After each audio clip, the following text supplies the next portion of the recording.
I stood in my childhood living room, still wearing the hospital bracelet from my suicide attempt 3 days earlier, watching my stepfather tell 23 relatives that I was nothing but an attention-seeking drama queen.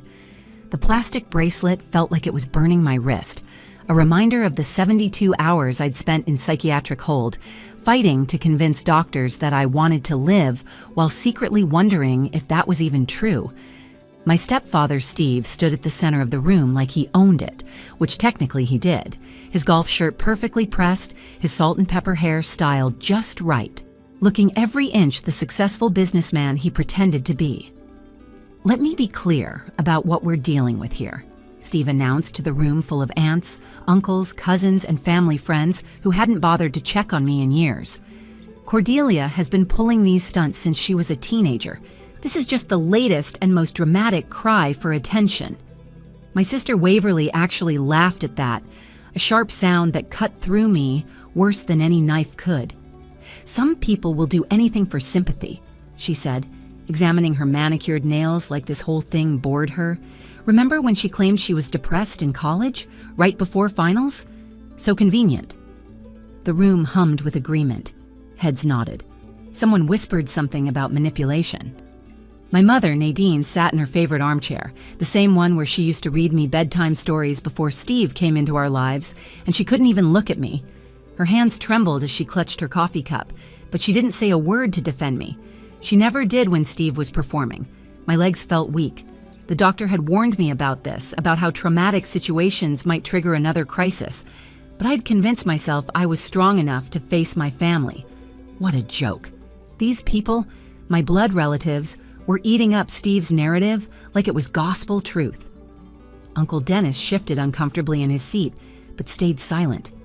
Aunt Patricia, my mother's sister who used to braid my hair at family barbecues, was shaking her head with disappointment. My cousins were texting, probably spreading this humiliation to anyone who would listen. "The facts speak for themselves," Steve continued, pulling out his phone like he'd prepared a presentation. "Tuesday night, she calls Waverly, claiming she's taken pills. Waverly, being the responsible one, calls 911. By the time the paramedics arrive, Cordelia is sitting on her bathroom floor, very much conscious, very much aware of what she's done. Classic manipulation tactics. That's not how it happened. I'd taken those pills fully intending never to wake up. The only reason I called Waverly was to tell her where to find Finley's birthday present, the Nintendo Switch I'd hidden in my closet for next month. I wanted to make sure my 7-year-old son got his gift, even if I wasn't there to give it to him. But Waverly heard the slur in my voice, heard me say goodbye, and called for help. I didn't want to be saved. I wanted the pain to stop. "She's been doing this since she was 14, Steve said, his voice dripping with false concern. "The eating disorder, the cutting, the mysterious illnesses that only seemed to appear when she needed attention. And now she's involving her son in her drama. Poor Finley has been staying with us for 3 days because his mother decided her need for attention was more important than being a parent. That's when I saw him.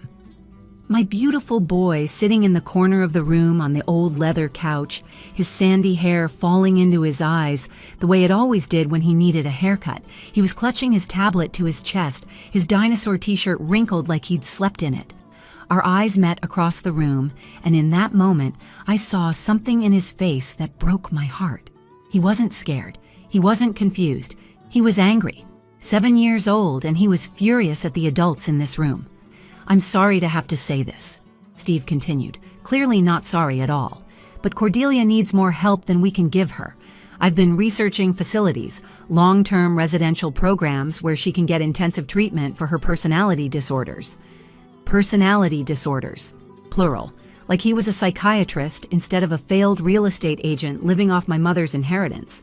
"Steve's right," Waverly chimed in, standing up to join him in the center of the room like they'd rehearsed this.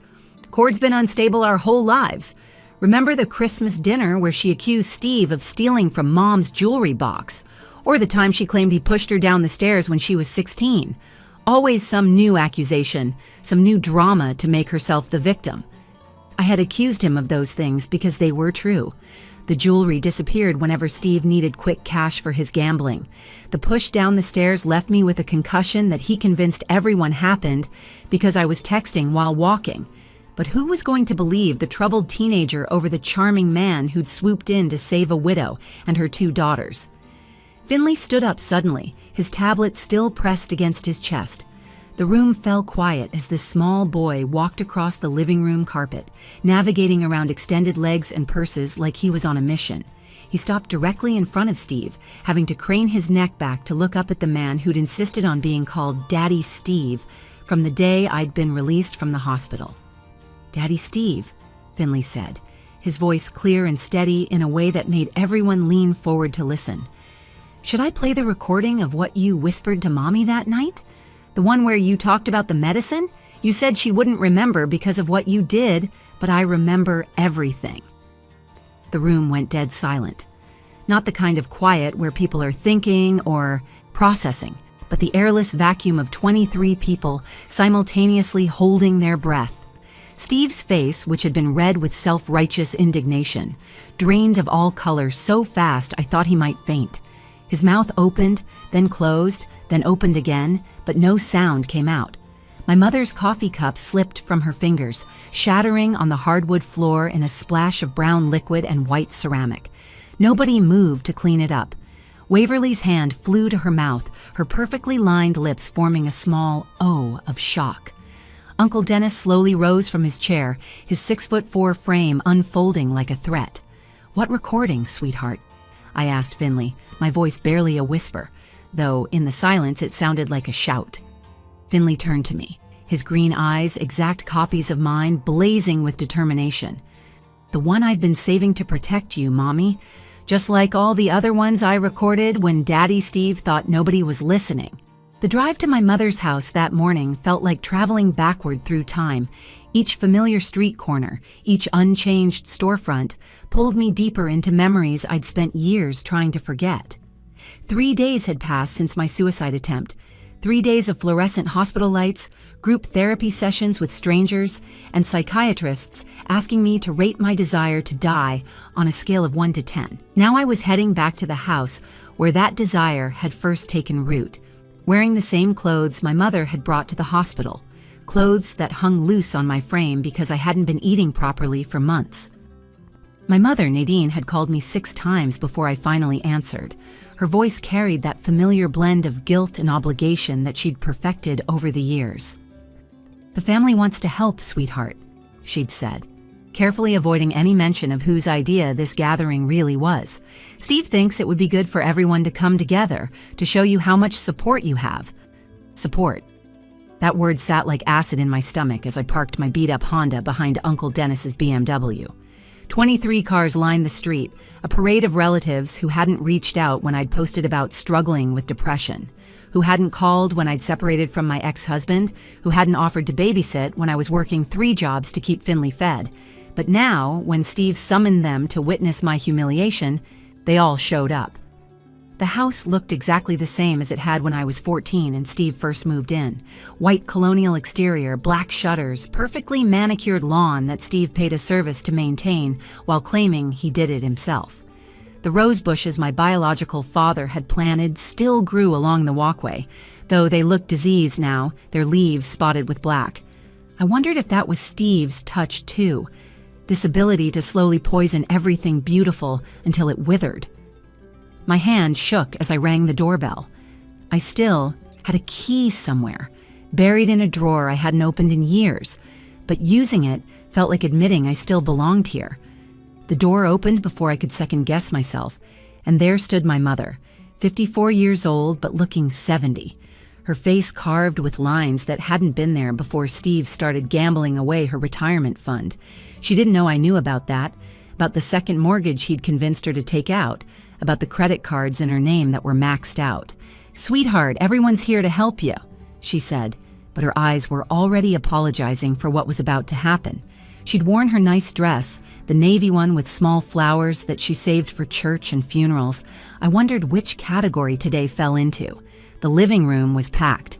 They'd arranged the furniture in a circle like some kind of intervention from a reality TV show, which I realized with a sick feeling was exactly what this was. Steve's intervention, Steve's show, Steve's chance to finally paint me as too crazy to be believed about anything. Aunts and uncles perched on dining room chairs they'd dragged in. Cousins lined the walls, some I hadn't seen since high school. My grandmother's portrait still hung above the fireplace, and I found myself focusing on her stern face, wondering what she would have thought of this spectacle. That's when I saw Finley on the couch, my 7-year-old son whose other grandmother had dropped him off this morning because Steve insisted the boy needed to see reality.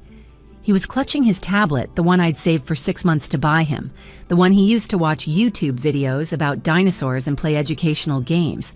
His sandy hair needed cutting, falling into his eyes the way mine used to at his age. He was wearing his favorite dinosaur t-shirt, the one with the T-Rex that said, "I'm roarsome," but it was wrinkled and inside out like he'd dressed himself in a hurry.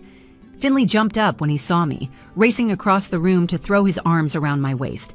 As he hugged me tight, I felt him slip something small into my jacket pocket. His lips pressed against my ear as he whispered, "Just in case, Mommy." When he pulled back, his green eyes were serious in a way that 7-year-old eyes should never be.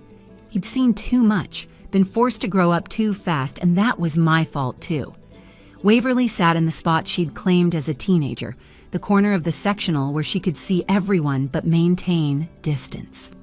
My younger sister had transformed herself into everything I wasn't: successful marketing executive, perfect makeup even at 10 in the morning, engaged to a doctor who probably didn't know she used to wet the bed until she was 12. She looked at me like I was a stranger, or worse, like I was exactly who she expected me to be: the family failure, the cautionary tale, the sister who couldn't get her life together. Steve stood by the fireplace, the position of authority, wearing his Saturday golf outfit even though he'd been banned from the country club 6 months ago for unpaid dues. He checked his watch, a Rolex that was definitely fake, but that he wore like it was real, just like everything else about him. Steve cleared his throat with the same theatrical authority he used when pretending to be important on phone calls with creditors he was dodging. He pulled out his reading glasses, another prop in his performance, and unfolded a piece of paper from his shirt pocket. He'd prepared notes. This man, who couldn't remember my birthday or my son's middle name, had actually prepared notes for my public destruction. "Let's be honest about what this really is," Steve announced, adjusting his golf shirt like he was about to give a business presentation. "Cordelia has been pulling these stunts since she was 14. Remember the eating disorder, the cutting in high school? Now this..." He shook his head theatrically, playing to his audience of relatives, who were already primed to believe whatever story he sold them. "Some people never grow out of being the victim." My cousin Janet actually took out her phone to record this, like it was entertainment. My Uncle Robert, my father's brother, who hadn't spoken to me since the funeral, nodded along like Steve was delivering a sermon. These people had driven from hours away to watch Steve dissect my pain and serve it up as manipulation. "The pattern is undeniable," Steve continued, consulting his notes. "Age 14. Develops an eating disorder right after Nadine and I announce our engagement. Age 16. Starts cutting herself the week of our wedding. Age 18. Claims to have chronic fatigue syndrome just as she's supposed to start college. Age 22. Announces she's pregnant right when Waverly gets accepted to law school. Everything is calculated for maximum attention, maximum disruption to this family's happiness." Each word felt like another weight on my chest. The room was spinning slightly, that disconnected feeling the psychiatrist had warned me about, the dissociation that happened when trauma became too much to process. These people didn't know about the night Steve would stand outside my bedroom door when I was 15, whispering about how worthless I was, how I was the reason my mother cried, how everyone would be happier if I disappeared. They didn't know about the accidents that weren't accidents, the pushes downstairs blamed on my clumsiness, the bruises hidden under long sleeves that Steve explained away as teenage rebellion when teachers asked questions. "She's literally textbook borderline personality disorder," Waverly added, standing up to join Steve like they were tag team wrestlers. "I've been researching it. Fear of abandonment, unstable relationships, chronic feelings of emptiness, suicidal gestures for attention. She called me an hour before she took those pills, probably hoping I'd stop her. Classic chord. Always needs an audience for her performances." My sister, who used to crawl into my bed during thunderstorms, who I taught to ride a bike, who cried on my shoulder when her first boyfriend dumped her, was now diagnosing me with personality disorders from WebMD searches. The betrayal cut deeper than any of Steve's calculated cruelties, because Waverly should have known better. She'd lived through the same house I had, seen the same things. But Steve had spent years carefully turning her against me, praising her achievements while dismissing mine, buying her gifts while telling me I didn't deserve them, creating a golden child and a scapegoat. Mental illness is real, Aunt Patricia chimed in, her voice dripping with false compassion. But this feels manipulative. If she really wanted to die, she wouldn't have called anyone. Exactly, Steve pounced on the support. This was calculated. She knew Waverly would call 911. She knew she'd be saved. She wanted the drama, the hospital stay, the sympathy, and now look what she's putting her son through. He gestured at Finley, who pressed himself deeper into the couch cushions, his tablet clutched like armor against his chest. Using my son as a prop in his narrative was the final straw. I found my voice, though it came out cracked and raw. "You want to know why I tried to kill myself?" I said, my voice breaking on the words. "Because I've spent 20 years being told I'm crazy for remembering things that happened. Because every cry for help gets twisted into attention-seeking. Because my own mother chose her husband over protecting her daughter." Mom's face crumpled at that, her carefully applied makeup running as tears started falling. But she still didn't speak up, still didn't defend me, still sat there in her nice dress letting Steve control the narrative like she always had. "See? Always the drama queen," Steve said with that cold smile that made my skin crawl. Now she's trying to turn this into an attack on me, on Nadine. Classic deflection, classic manipulation. Several relatives actually nodded in agreement. Uncle Dennis shifted uncomfortably but remained silent. My cousin Mark muttered something about toxic behavior to his wife. The room was closing in on me, all these faces that shared my blood but not my reality, all these people who found it easier to believe I was crazy than to consider Steve might be cruel. I was already reaching for my car keys, ready to flee this orchestrated nightmare, when Finley stood up from his corner of the room. My 7-year-old son, barely tall enough to reach the kitchen counter, walked across that living room with the kind of purpose I'd never seen in him before.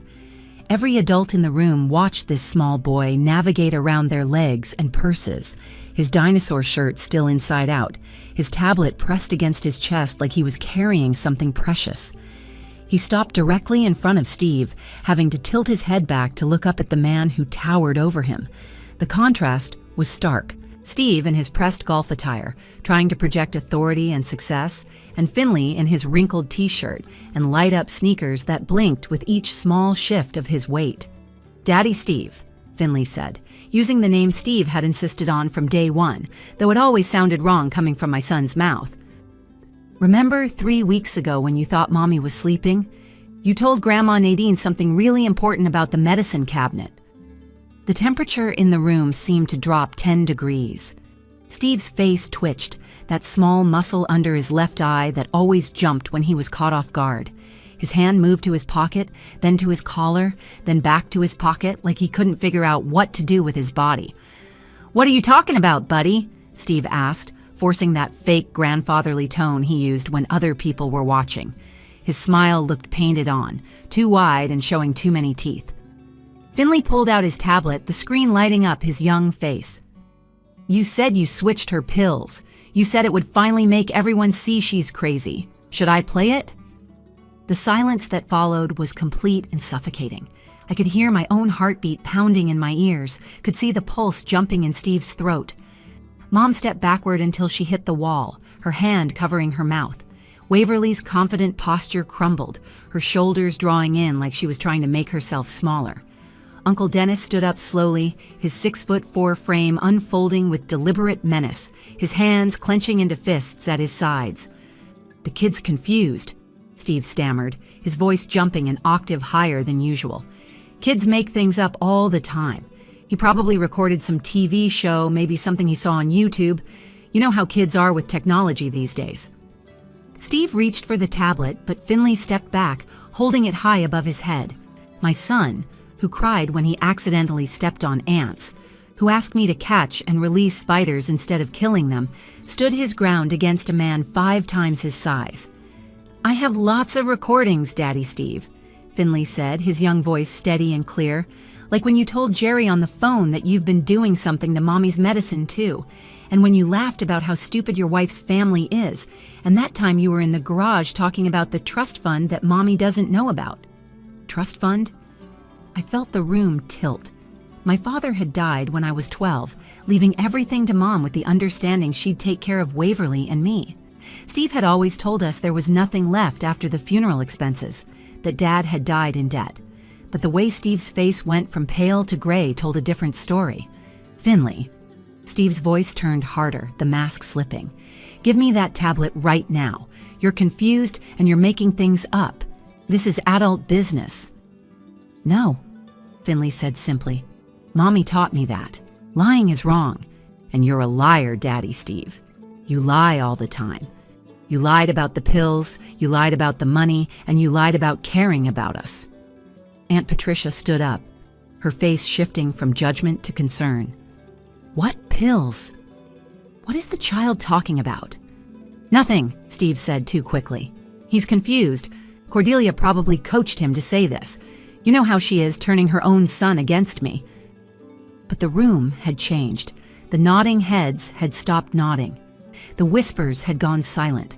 23 pairs of eyes were now locked on Steve, watching him sweat through his golf shirt, watching his hands shake as he tried to maintain control of his narrative.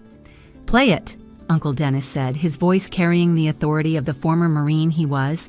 "If the kid's confused, if it's just a TV show, then play it and prove it." Steve opened his mouth to protest, but Waverly cut him off. "Yeah, Steve. If my nephew is lying, if my sister coached him, then let's hear this recording. Prove we're wrong." The tables had turned so fast Steve couldn't keep up. The intervention he'd orchestrated was becoming his interrogation, and my 7-year-old son was holding the evidence that would either vindicate me or destroy Steve's carefully constructed facade. Finley pressed play on his tablet, turning the volume up so everyone could hear. The recording was surprisingly clear, Steve's voice filling the room with a casual cruelty that made my skin crawl. The timestamp showed 3 weeks ago, 2:47 a.m., when I'd been passed out from what I thought was exhaustion, but now understood was something far more sinister. "Nadine, stop crying. I switched out half her antidepressants with those sugar pills from Amazon.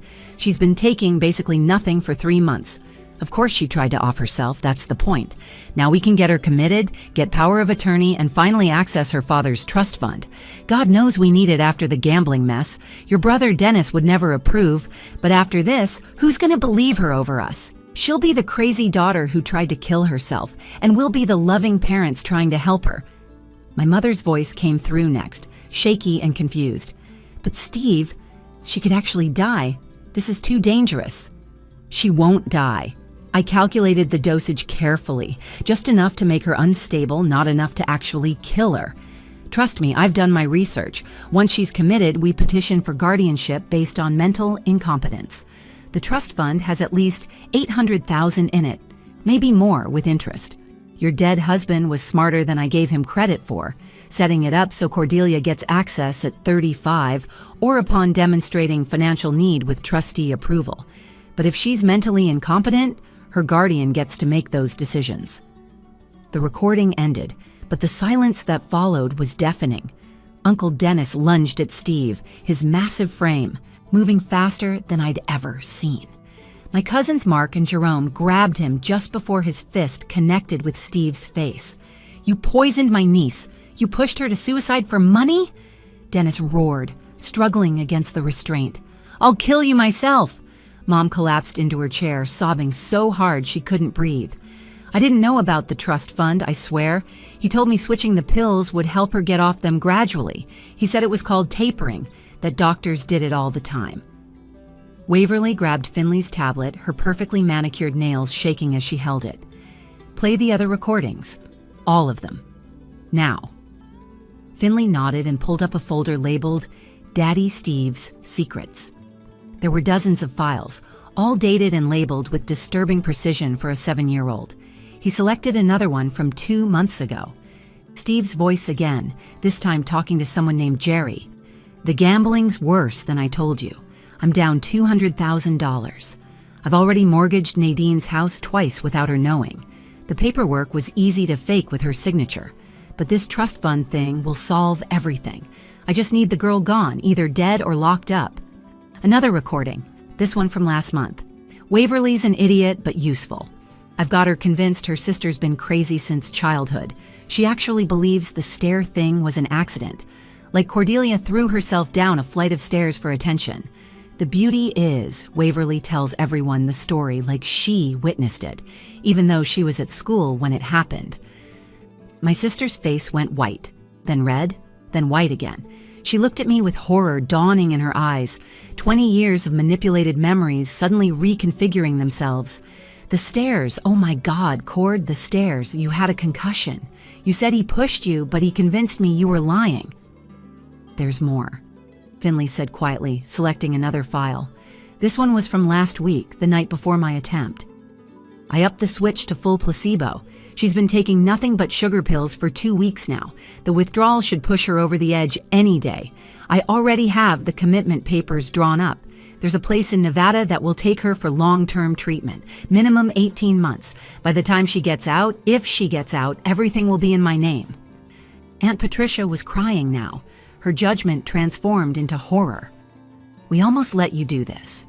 We sat here and called her attention-seeking while you were literally trying to murder her.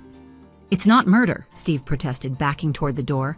I was trying to help her. She's sick. She needs treatment. You need treatment, Jerome said, already on his phone. I'm calling 911. Nobody move. This is attempted murder, fraud, and God knows what else. Steve made a break for the door, but Uncle Dennis, freed from restraint, clotheslined him with one massive arm. Steve went down hard, his fake Rolex, skittering across the hardwood floor. Dennis planted a knee in his back, pinning him down with 300 pounds of righteous fury.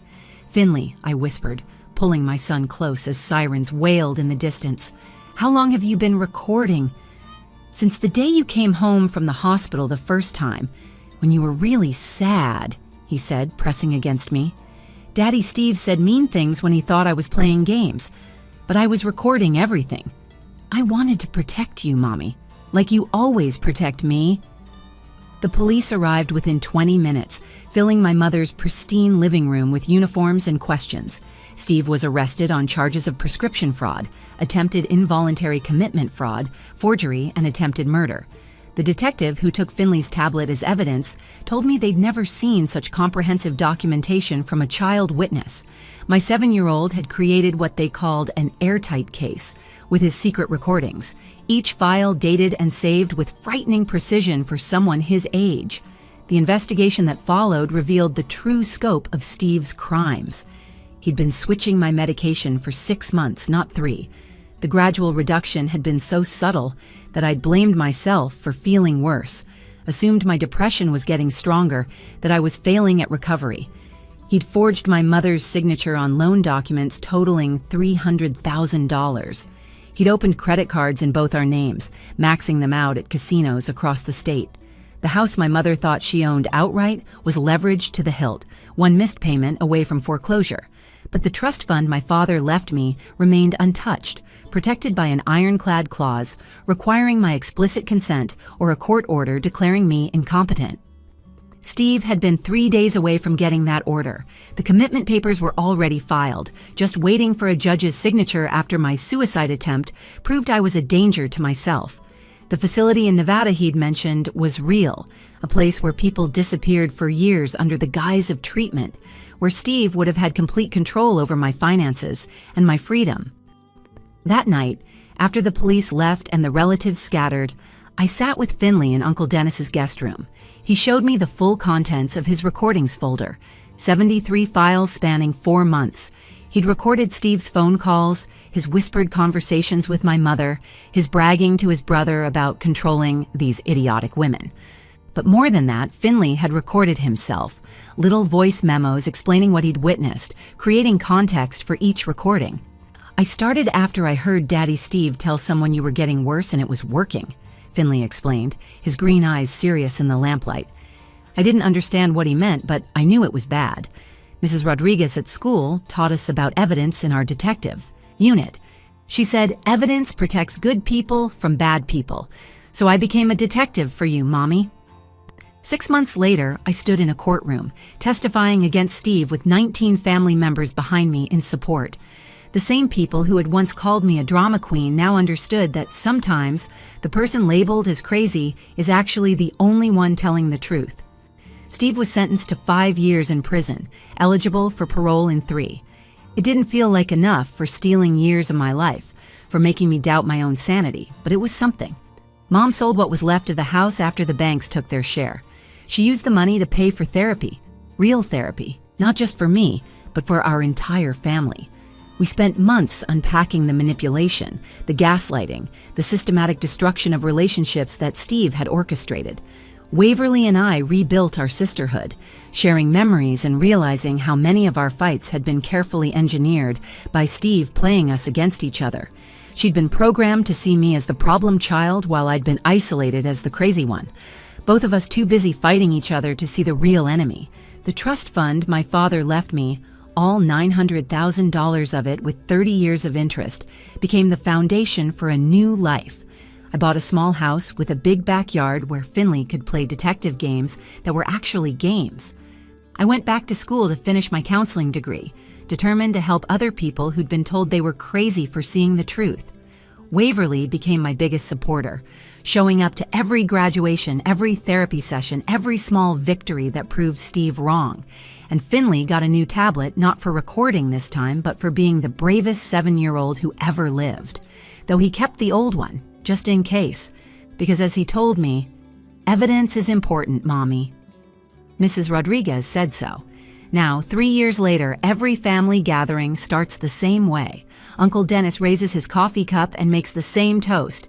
To Cordelia, who reminded us that the truth doesn't need to shout to be heard, and to Finley, who taught us that heroes come in all sizes. I learned that when someone calls you crazy, dramatic, or attention-seeking for your pain, they might be the reason you're in pain to begin with. But I also learned that salvation can come from the most unexpected places, like a small boy with a tablet who loved his mother enough to become her secret guardian. That hospital bracelet I wore to the intervention sits in my jewelry box now, not as a reminder of my lowest moment, but as proof that I survived both the attempt and the aftermath, and that my story was worth believing all along. If this story resonated with you, if you've ever been called crazy for speaking your truth, please share it with someone who needs to hear it. Leave a comment about your own experiences with finding unexpected allies in dark times, and subscribe to this channel for more stories about survival, truth, and the courage it takes to keep fighting when the whole world seems against you. Remember, sometimes the smallest voices carry the most powerful truths.